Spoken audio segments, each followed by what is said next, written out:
So morally, like how do we see ourselves, like in relation to our environment, in relation to others? What is our behavior then related to that?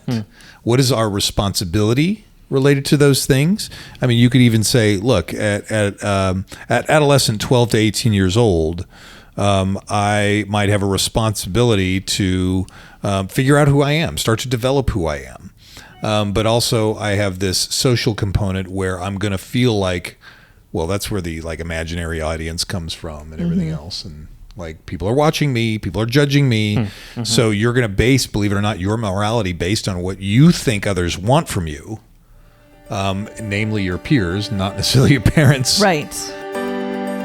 Hi, I'm Caroline Howard, a biblical counselor and certified life breakthrough coach.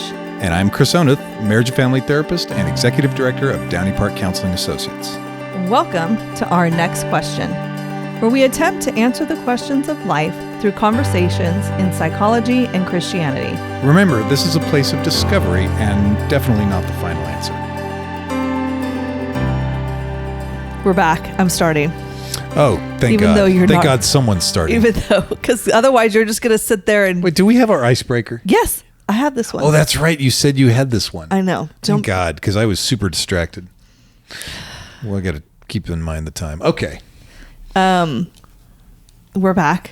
Our next question is, what is moral development? Moral development. Okay. We're just trying to figure out what we're doing here. My big question is, why do you like Paula Abdul? Because that was high school, junior high so it's school not for me. necessarily her. So I hate to poo-poo on Paula Abdul, but not her musical talent. I mean, she can dance. I give her that. she can dance. Oh, she was a dancer. It was, yeah. She was a dancer. They tried to shoehorn into a singer. She was a dancer, wasn't she? Didn't she originally like basketball dance, like High School Musical? That cheerleading, I believe. Yeah, but I think she was like one of on the dance team, Like the Laker girls or whatever. something like that. Do not ask me why Paula I know Abdul, that. if you listen to I this don't know why. podcast, I think you're amazing. Chris, do you Okay, have a by comment all for her means, if she's please listening? explain amazing. I don't know. I know. I just in case she's listening, I want it to be nice. She's going to destroy us if We she's don't not. want to turn Listen, away any listeners. I don't I think don't- she's amazing. I just don't. There's memories there, and her, So she's amazing because Wait, did you not like Janet Nostalgia. Jackson either? Black Cat, 9 Lives. I don't. So listen, I'm not saying I would not venture to say that Paula Abdul is not an awesome person. I'm sure she is. Right. I'm sure you she just is. didn't like her as an artist. I know. But I don't know any guys like that. Paula Abdul wasn't like that. Was like teenage girls. Well, that no, wasn't here's the like thing. boys or Back guys. in the day, though, when she came on the radio, I wasn't like, ew, Paula Abdul. I just Yeah. kind of drank the Kool-Aid. Right. Did you think she was cute? I mean, she's an attractive woman. I mean, I'm not going to deny her that. What is that? Why does that make a difference? No, because I just think like okay. You know who I had a mini crush on back in the day. Yeah. I even hate to say this because it sounds so judgmental. Oh, this is going to be our icebreaker. Maybe who There was you your go. who was your Who'd you have a high crush school on back in the day?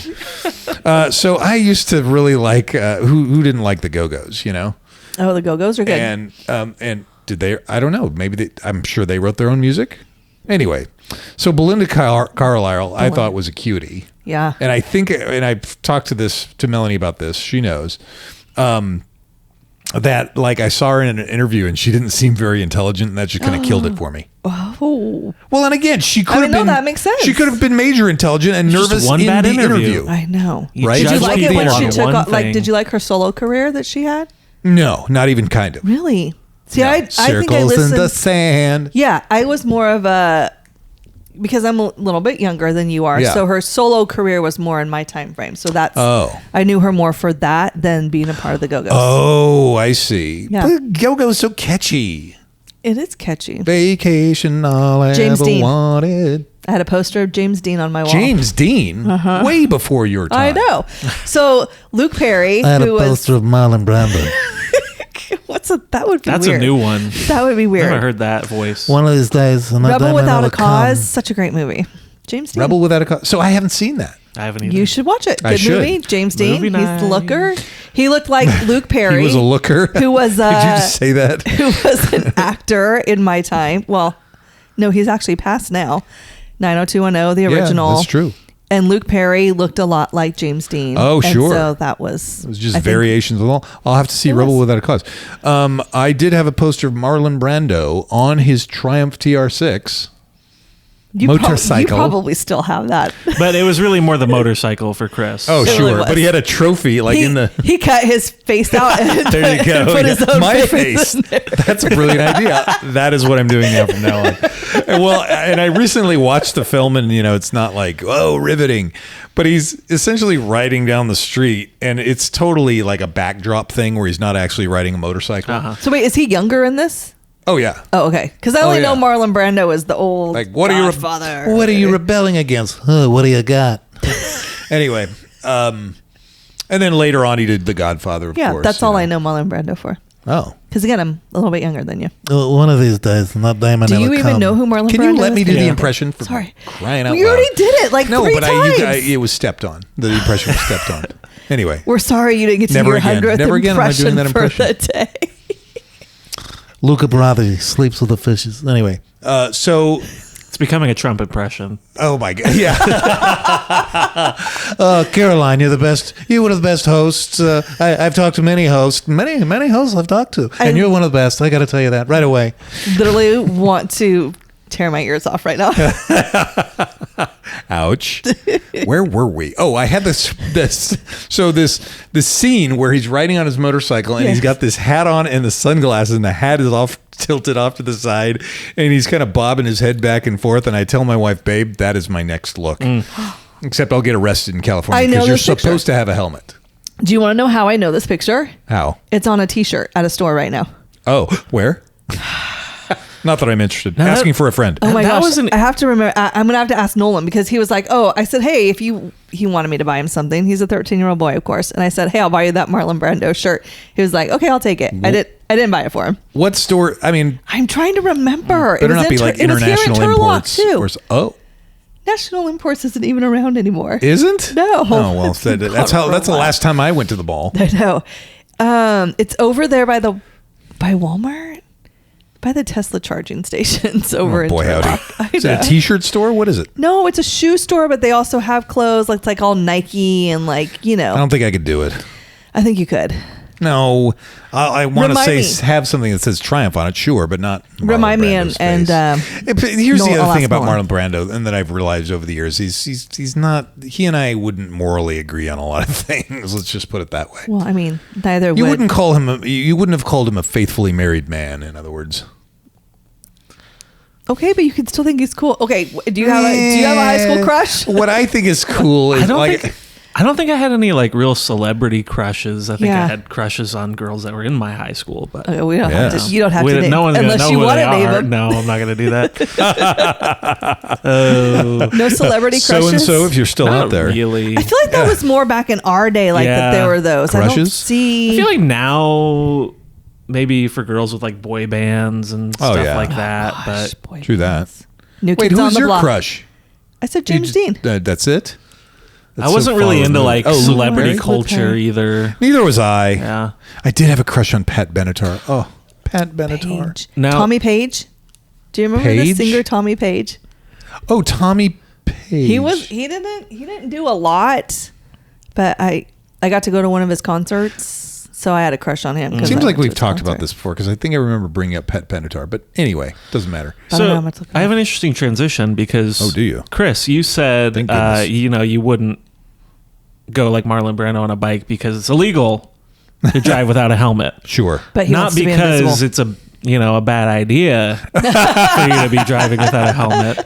It's because it's the law. It's not a bad. Well, and the funny thing is, here's okay. Less of a moral Thank you thing. for pointing that out. Boy, you've got counselor skills. I didn't need, So that's funny because I wouldn't feel comfortable without a helmet.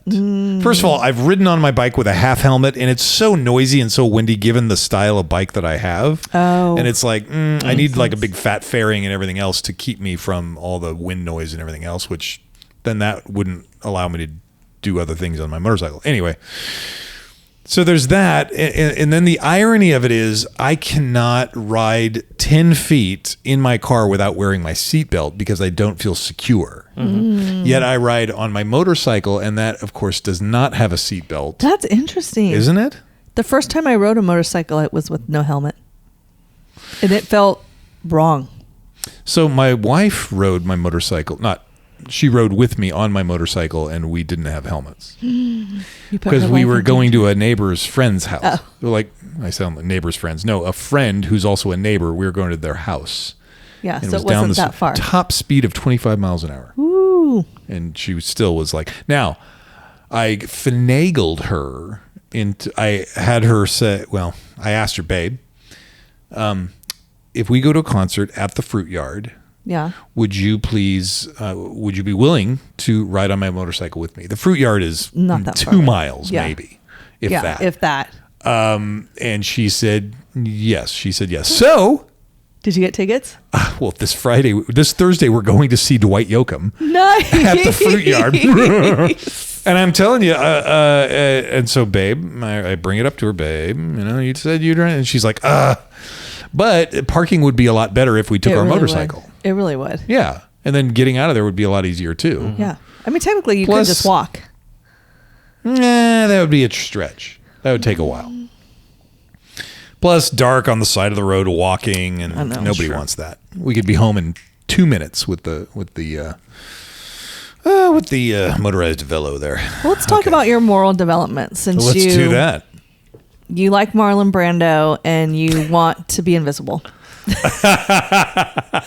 Where's my morality in that business? Yes. Where are you stuck in your Where am I moral stuck? development? I love the assumption that I'm stuck. Just kidding. Okay. So when it comes to we did the icebreaker. Okay. Well, yeah, we did a different one. We'll do mine, the other one Very next good. time. Okay. So why are we talking it. about moral development? I don't know, because you said, let's talk about moral development. I was like, sure, okay. And you said, look up the stuff. I and I was needed like, something. sure, okay.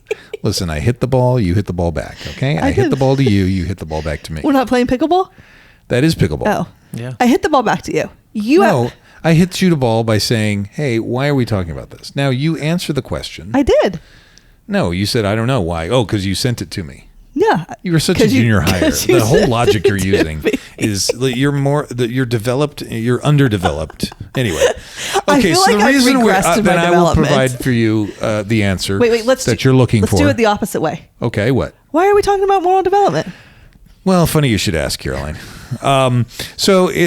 This is again a developmental stage in our lifespan. A couple, the last two sessions we talked about hierarchy of needs, and those are practical and philosophical and all this other stuff. This is these are developmental stages that psychology has come to understand, and I think they have huge implications on how we practice our faith.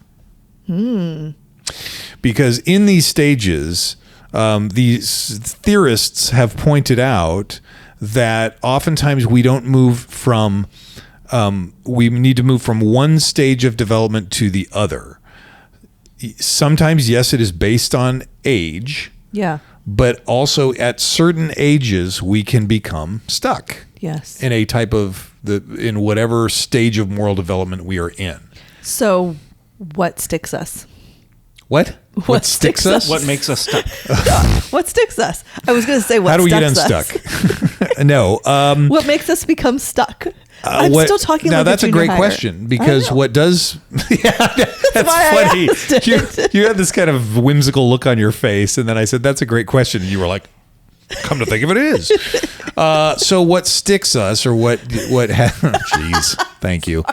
What keeps us stuck? Yes. Is an inability to face the challenge at hand. In really philosophically, it's like some of the challenges we face in life are there to sanctify us, to push us to the next level. And if we refuse to face them, and there's a number of things we do to not face them, all kinds of stuff, gymnastics, really. That's where I think of, like, they say people who take on addictions, Yes. they get stuck in that developmental stage of when they started the addiction. Great point. Yeah. Great point. So in taking on an addiction, there is and again, there's a bunch of different theories behind this, but some of them include, you are facing a dilemma. You don't want to meet that challenge, or you are afraid of that challenge. So you avoid the dilemma by distracting, avoiding. Yeah. And so you go toward the distraction, in which case you never face the dilemma and graduate to the next level. Yeah. So that will keep you stuck at a certain moral development. So if I get stuck at one of the stages, and now I'm an adult, does that mean I'm going to be stuck there forever? No. Okay. At some point, an adult, you'll have. Now, here's the problem with the problem with adulthood is the problems just get heavier and heavier. Yeah. So then, facing it as an adult will seem more insurmountable than facing it as a teenager. Yet, you will potentially not develop the tools to say, "Oh, I got this." Yeah. And listen, as adults, we face these challenges again and again. However, the only difference is, we've become accustomed to facing them and have the tools to navigate. Yeah. Whereas if we just distract through addiction, we haven't developed those tools. It's so interesting because I've been reading this book called Raising Emotionally Strong Boys. Oh. And he says, this is why we want to kind of basically work our kids through these developmental stages, because it gets harder as you get older. Just like it's easier to learn a second, third, fourth, fifth, sixth language as a kid than it is as an adult. Absolutely. Yeah. Absolutely. So it's interesting that you just said that. So I take that to mean that then you do not avoid certain difficulties and hardships. You face them head on with your child, and therefore, yes, because I am a perfect parent and I do everything it's right. a good idea. No. Okay. Being in this field of work makes me realize I know, right? more and more how screwed up I am as a parent, and oh my gosh. And then you become overwhelmed at all this stuff. As I'm reading this book, I'm like, I gotta do all that, but I'm so tired. Yeah, and then you realize what you don't know. It's Yeah. like, oh, I'm just becoming aware of all the stuff I don't know.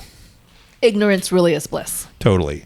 Not only that, I mean, it's funny as you grow, you get older in life, you realize things and you learn things along the way. Then you're like, wow, I would do that totally different. Yeah, and that's funny because I was actually thinking of that in studying these things, and we're going to get into these different the developmental stages in a second.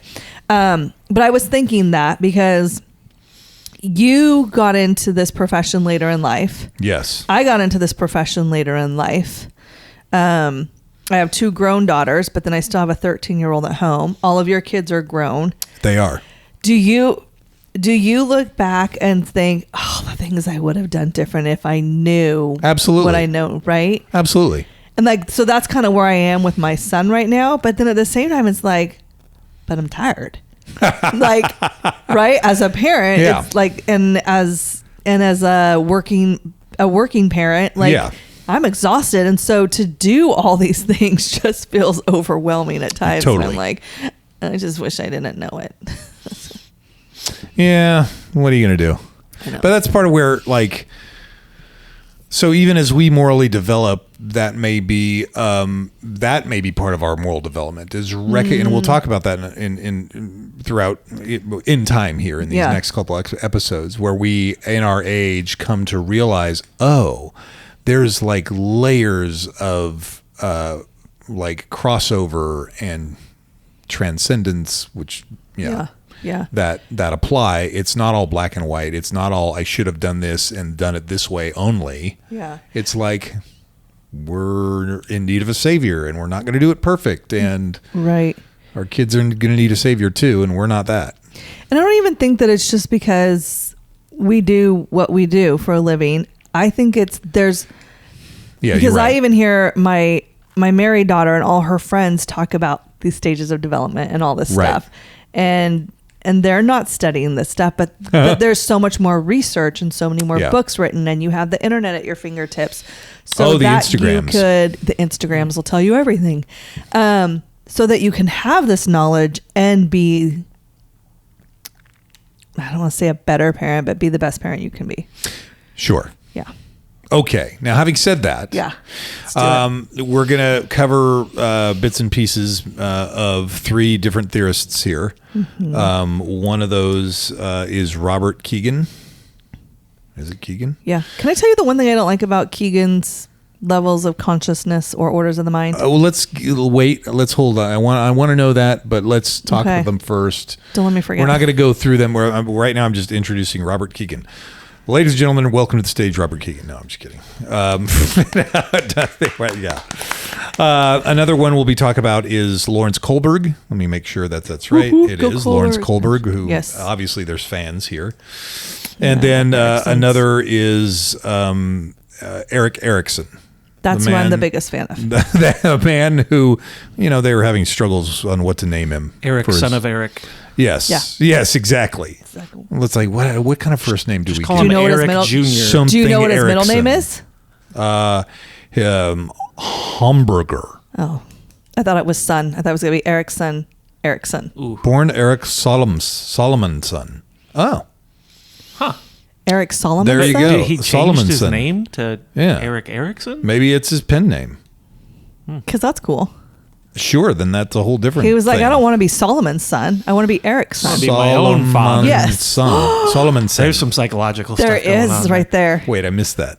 He said, I just said he didn't want to be Solomon's son. He wanted to be Eric's son. And he said he wanted to be his own father. Oh, whoa. We just Whoa. got deep. This is why we bring Caleb along. Okay. Okay, so geez, how do we organize this? Well, okay, so let's start where who do you want to talk about first? Who's your fave? Eric. Eric Erickson. And this is why, because then this will go into why I don't like Keegan. Okay. I then. like Erickson because he's like, here's the stage, here's the years of that stage. Aha. Okay. And I like Why- to have the years because then I know what I'm looking for at the stage my child is. Now that's fascinating because I like Keegan because Keegan doesn't apply it to age yes, that necessarily. drives me crazy. No, he applies it to, I think, more accurately. This is where scholars fight it out. We're going to have a fight.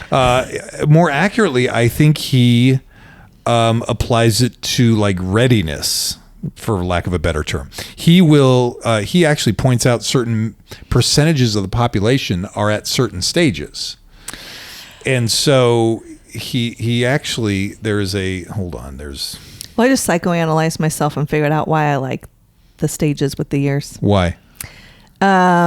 Because I had a disabled child that you knew where their development was by that. And so I could say, oh, she is behind because as a 3-year-old, she should be doing this and she's not. So I could follow it more closely. That makes sense. And so if there was no age on like, this is just what they're supposed to do next, then how do you know if they're stuck? Well, okay, so part of that is the age is an approximation. It's not a concrete like this. Now, granted, even in Keegan's theories, he does give age, but he also talks about, like, for example, certain stages. He'll say like by the way, with Keegan, there's 5 stages, and he says at stage 2, 6% of the adult population is at stage 2.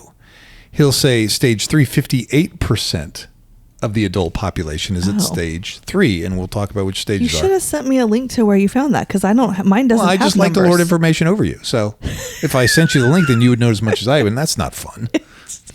So let's do this. Let's talk about.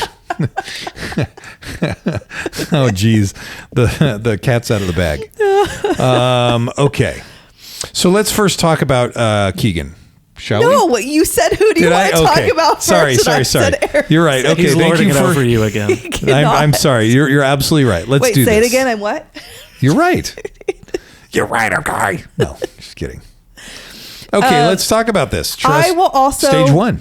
put in links to where people can find these stages Love it. because we're not going to like. It's a lot to read if we read it all, and we don't have Right. all the time in the world. So I will put in links, and you all can look it up, and kind Okay. of that way you have it. Okay, let's do this. Okay. Erickson, stage 1 is trust versus mistrust. Yeah. And this goes from birth to about 18 months. Right, which I like. Like we learn. So what are we doing there? We're learning to trust or mistrust that our basic needs, Back to Maslow, such as nourishment and affection, will be met. I love it. Right, so that's again, like we kind of talked about that. Like a baby needs parents because they have to rely on them to meet their needs. Right. So, if you're not feeding your kid, then you're teaching them to mistrust. And so this gets into variations of things because this also sets the stage for the actual child developing, like how much trust they can put in a parent versus how much trust they can put in themselves. Now, granted, one of the hard truths of the life is your baby. I'm telling this to a mother, but your baby from day one is working toward independence.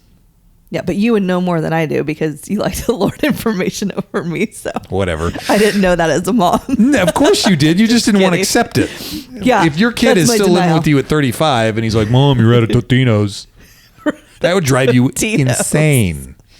Yes. Yes, it would very much so. Even though yes, you're like. So I'm thinking of like an 18-month-old that you've given a fork to or put the food in and then they're able. Even it's the bendy fork, with the curve on it. Or even younger, you throw the little puffs on the tray and they're I trying can do to, this. And that's them learning to trust themselves.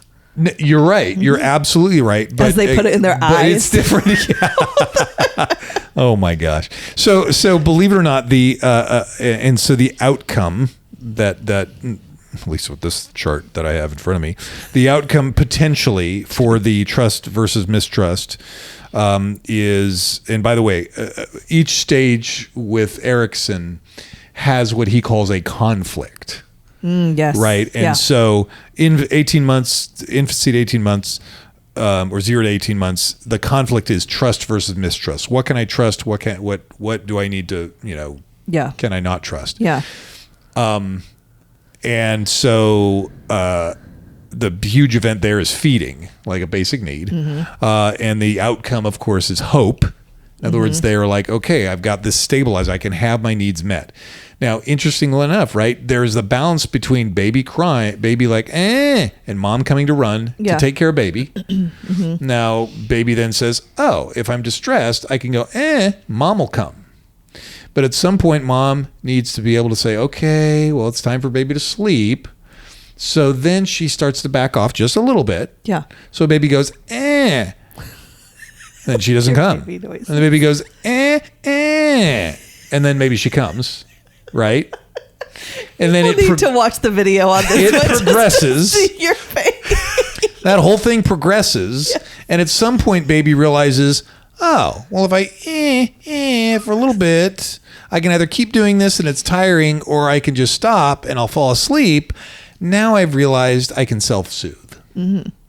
Right? I can be like, okay, so now I am starting to have the tools. Now, again, this is not a cognitive baby rubbing his hands together saying, aha, I figured something out. Right. Unless your kid's a super genius. And you're going to have some parents now who are going to get into attachment theory and all of that. And but if you don't run after your kid, and there is. I've talked there's a it's like a yin and a yang. There's a balance here. There is with totally all of a balance. We're not saying put your kid in the crib, let him cry, and sit outside and suck your thumb in the fetal position because you can't handle it. We're not saying that. Right. I never did that. Yeah. What? Now you got to see Caroline's face. Okay, next early childhood. Well, before we move on really quick, do you think, and this might not be the way to do it, and we could have talked about this before, do these psychosocial stages line up with Keegan's at all? Can we go back and forth? Funny you should ask. Be too confusing. So I think that would be confusing. I think it's best. Okay. Yes, they do. Okay.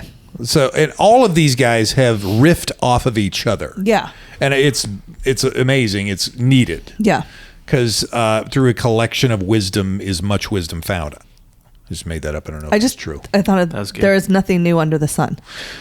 That actually means something else. I know, but it does. But I'm just thinking it's not these babies over here are doing it this way. No. And these babies over here are doing it. They're all doing it the same way. Right. It's just, so that's why they're all these different stages Right, do right, kind of right. line up together. Yeah. That's what I was saying by that. I know that term actually means without God, there's nothing amazing Well, that's true too. and awe-inspiring. So anyway, side note. That's true It's from too. Ecclesiastes. Anyway, okay, back to our thing. What are we doing? Okay, Erickson. Stage 2. Stage 2, Yeah. early childhood. 1 to 3 years. 1 to 3 years. The conflict is autonomy versus shame and doubt. Yeah. So you're developing a sense of independence. Yes. In your Terrible tasks. twos. I love the terrible twos. So I think the 3s are worse than the 2s. I just wanted to throw that out there. well, they're more capable. Oh my gosh. Develop more Apparently, it's the coordination. same stage. Yeah, right. Yes, totally. Well, and so this is where it's funny when I think of shame and doubt. I think of when my kids were learning to like when they were pooping in the diaper and they'd go hide under the table, Right. and be like, My "Uh-oh, son hid in the fridge. Where's so and so? In the fridge? Yeah. What? Say that again. He would open up the fridge door, back himself up, and then close it as much as he Oh, could. interesting. And then Interesting. Oh man, there's some deeply psychological stuff. I'm going to create anyway.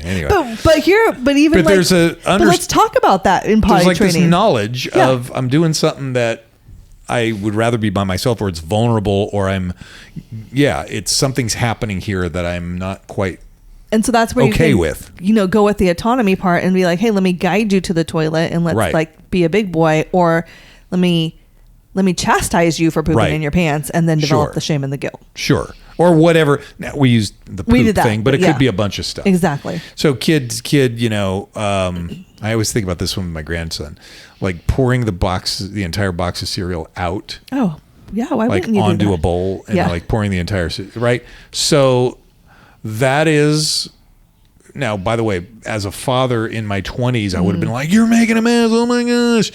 Not Right. conceptualizing, and this is maybe a developmental stage for me, but not conceptualizing that the kid didn't do it thinking, I'm going to get dad. Right. Kid was doing it because he was like tripping out on the cereal pouring out of the box and he thought it was cool. Yeah.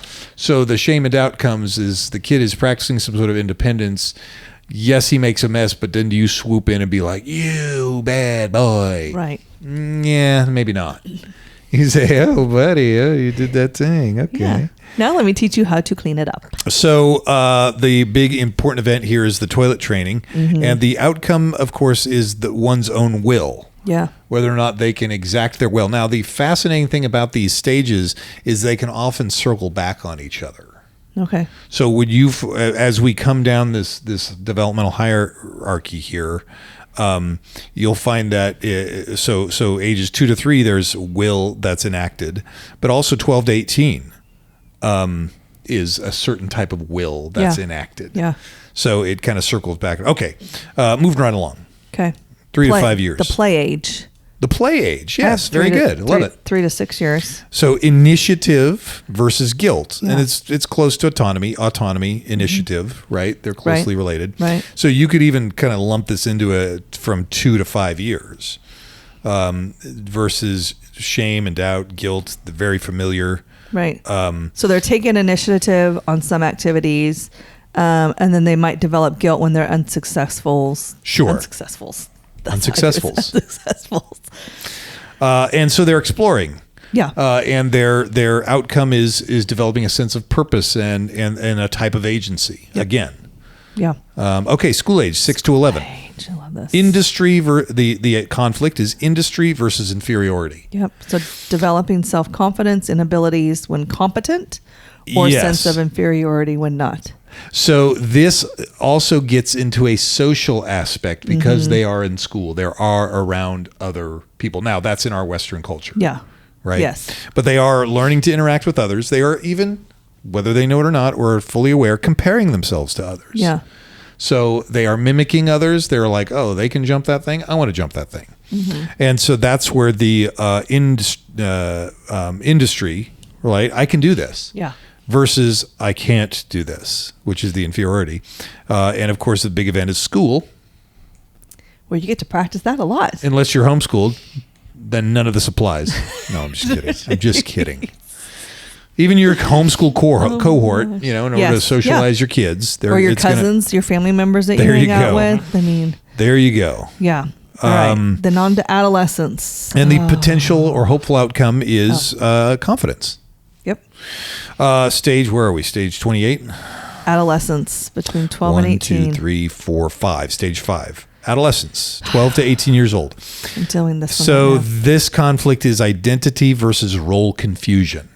So they're experimenting with and developing identity and roles. Which is crazy because that has implications for our current culture and what's happening. Yeah. It's a stage of discovery and experimentation. Right. Not so they either necessarily know who they are, permanence. They either know who they are or they're like, I might be. I would say this, they I don't might know be who they that. are, and they're not going to know who they are well into their 20s. I'm just figuring out who the heck I am, and I'm in my 40s. No kidding, right? Well, now we know where I'm stuck. 52. Yeah, exactly.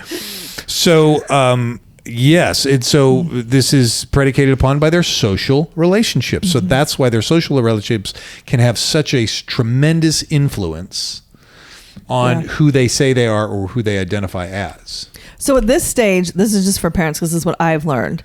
So up until this stage, they still are looking to their mom and dad. Like, you still have influence. It's a weird balance. Yes, and all of that. Maybe not even balanced. To this stage, and it's all about their peers and mentors. Sure. Yes. Mom and dad, you don't really matter anymore. Well, You're it's uncool. funny because on the surface level, they think, oh, I'm old enough to make my own decisions. Oh, yeah. They think they know everything. Unless, of course, they have to buy their clothes Yes. or pay for their food or anything like that. Then Yes. that's your job, mom and dad. Yeah. Of course. But this is the stage where everything is, oh, I know. I know. Which is so. I know. Again, I know. look back on me at this age and I think, how did my mom do it? Anyway. Right. So, of course, social relationships hugely influential, excuse me. And of course, the outcome is fidelity or consistency or faithfulness or whatever. Fidelity to, this is who I am, these are my values. Yeah. Young adulthood, don't you love this? Young adulthood goes from 19 to 40 years. So if you're 49 or 39, Wait, you have a totally different then, because mine's only goes to 29 years. So they may have broken it up then differently. We have old age. Yeah. I'm sure that's where it starts to get a little fuzzy too. Oh, sure. Yeah. There's no 40s solid demarcation. Right. Where are we? So intimacy versus isolation. Yep. So interestingly enough, at the adolescent stage, it is, yes, I need people, but I want to discover who I am. Mm-hmm. And so there's this solidifying of, okay, this is who I am. And this is where people decide what they do for a career and all this other stuff. Yeah. Which is weird. It is weird. Not okay. I've changed careers like 29 times. So I'll let you know when I've landed on one. And so then as adulthood, it's how do I truly not connect to others in what do I think they expect of me, Yeah. but also like what do I expect myself versus what I think others expect of me. Mm-hmm. So, or what I even expect of you. What do you expect of me? So there's intimacy versus isolation, and it's interesting. This is where it starts to get like fuzzy, where some people are stuck in the adolescent phase. They're still not sure of who they are. Yeah. Part of their identity, this happens a lot. Let me back up. Let's just say in married couples. Okay. In married couples, husband's identity will at times be, well, I just want to make my wife happy. Mm. Well, happy wife, happy life. Yeah. Isn't that what they're taught? Or they pendulum the other way where it's like all about me. Mm-hmm. Either way is not a secure position. Right. It's not truly knowing who they are. Right. And so in one case, if they're just trying to make their wife happy and everybody around them, or their job happy, their, where they work. Yeah. Right. Then this is where after 20 years, they have this midlife crisis because they're like, I've done everything for everybody else and this and now I'm living for me. Yeah. And that's a sad state. And then they buy a motorcycle. I had a motorcycle when I got married. Thank you very much. I also did a bunch of other stuff. So here's what's interesting is that being, because you say like a lot of people get stuck in the adolescent years, and those would be the years a lot like through high school and college-ish. Well, because that's not quite college, but through high school and stuff, that addictions kind of could start. You're absolutely right. More so than like later on or earlier. I am wondering, though, with this generation, because I believe the newest addiction is screens. Oh, totally. And younger kids have video screens. games is a huge addiction. And so I'm wondering if, as time goes on, if we're going to see more and more people getting stuck. Well, it's interesting because stage. Screens are also just a new form of social interaction. At the same time, social media, texting. Obviously, there's a lot of things going on psychologically, but it's almost like it's the new school in some ways, or it's the new playground. I don't know. Yeah. So it's kind of both because but it also becomes an escape from reality and dealing with my issues. For sure. Right. And so you're not facing the developmental stage. Right. You're just escaping. Yeah. So, there's a stuckness. That'll be interesting to see in the next 20, 30 years. We'll be busy. We're going to have a bunch of job security. School-age adults. Job security. Okay. Keep looking at those screens, folks. Yeah, right. Just kidding. Don't. Stage 7 is middle adulthood. So they mark this as 40 to 65. Okay. And this is then again, if you've established, okay, I can connect with my spouse or others, then you go to what's called generativity, which means, thinking about the next generation. Yeah. Right. Generativity versus stagnation. In other words, being still. So do you leave something for the next person, or do you, and apparently this is where we are. And so that's where the big events are work and parenthood. Oh, by the way, I don't want to back up here, but and the outcome is potentially care. Yeah. Right. Prior stage, the outcome would be love as you connect to someone else. Then, of course, the 40 to 65-year-old stage is, okay, do I leave something for the next generation? How do I care for those coming after me? And yes, because you're. And like I said, I'll say it again. I mean, as you pointed out, look, you could start having kids at 25, in which case you're going to start to be aware of other people than yourself, and that sort of how do I leave something for their generation comes about. Yeah. Final stage is 65 to death. Your final stage. Your final stage is maturity. Finally, you've reached maturity at 65, kids. These are, again, general numbers. So ego integrity versus despair. Yeah. So ego integrity is, am I truly who I am? Yeah. Have I done the things that fit with who I am? This is where it's very reflective time. Yeah. Looking back and saying, have I left a good legacy? Have I been the person I wanted to be? And for a lot of people who aren't there, they don't face that challenge so that they could even live still in a very adolescent stage. Yeah. Crazy enough. So, okay. So the event is reflection on life. I guess if you're retired, you don't have anything else you're doing but to reflect on life. Yeah. And the outcome, hopefully, is wisdom. We're finally going to get wisdom. I'm wondering for a little clarity here because these sound to me like stages of like psychological development. Absolutely. They are, yep. So I'm wondering like where's the tie-in with moral development? Like what is the moral to the story? Yeah, there you go. I don't know. I'm just I love that question. Clarification there. Okay, so I want to chase after like moral. What do you mean? Like so I can kind of see it in like the shame, right? It's like, oh, I learned that this is a bad thing to do. Yeah. Yes. I don't know. There's a lot of social like comparison in the later stages too, where we learn like what the right and wrong things are, right? You're absolutely right. So morally, like how do we see ourselves, like in relation to our environment, in relation to others? What is our behavior then related to that? What is our responsibility related to those things?